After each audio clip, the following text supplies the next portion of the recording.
बिस्मिल्लाहिर्रहमानिर्रहीम। कायद-ए-आज़म की मौत कुदरती थी या उन्हें कत्ल किया गया? पाकिस्तान की स्याह तारीख पर कितने ही पर्दे डाले जाएं, इसमें से हक़ाइक़ सामने आ जाते हैं। कायद-ए-आज़म की मौत पर सवालात उठते हैं, क्या कायद-ए-आज़म की मौत कुदरती हुई थी या उन्हें एक मंसूबे के तहत कत्ल किया गया था? ये एक ऐसा सवाल है जिसका जवाब आज तक किसी ने नहीं दिया। कायद की वफ़ात की कहानी 11 सितंबर 1948 को शुरू होती है, जब कराची से एक जहाज़ क्वेटा आया। कायद के लिए खसूसी त्यारे पर 2 सीटों को जोड़कर बिस्तर बनाया गया।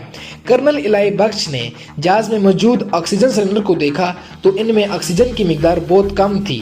सवाल ये है कि ऐसा किसने किया? एक बीमार आदमी जिसके फेफड़े काम करना छोड़ चुके हों, इसके लिए ऑक्सीजन की ज़रूरत ज़्यादा होती है, मगर कराची से भेजे गए जहाज़ में ऑक्सीजन सिलेंडर में ऑक्सीजन की मिकदार बहुत कम रखी गई।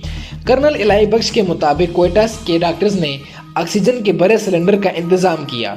2 बजे कायद का जहाज़ क्वेटा से कराची के आने के लिए मेरे परवाज़ हुआ। 4:15 पर माड़ीपुर के हवाई अड्डे पर उतरा। कायद को फौजी एम्बुलेंस में मुंतकिल किया गया। कायद का मंजिल गवर्नर जनरल हाउस था। कायद के साथ एम्बुलेंस में मौजूद फातिमा जना और एक नर्स थी। जो एम्बुलेंस कायद को एयरपोर्ट से लेने के लिए गई थी, वो एम्बुलेंस ख़राब और बगैर पेट्रोल की थी। एयरपोर्ट से गवर्नर जनरल हाउस का फासला 9 मील था और एम्बुलेंस ने 4 मील फासला तय करने के बाद एक झटके के साथ बंद हो गई।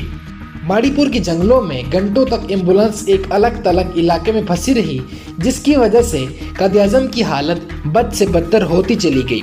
सवाल यह है कि जदीद एम्बुलेंस होने के बावजूद दूसरा एम्बुलेंस क्यों नहीं भेजा गया और ये किसने किया?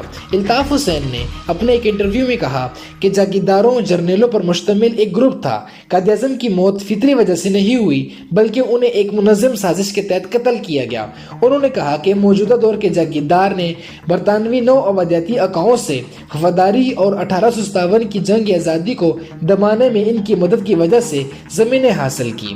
उन्होंने कहा कि जागीरदारों को पाकिस्तान से कोई मोहब्बत नहीं, वो सिर्फ अपनी जागीर बचाना चाहते थे।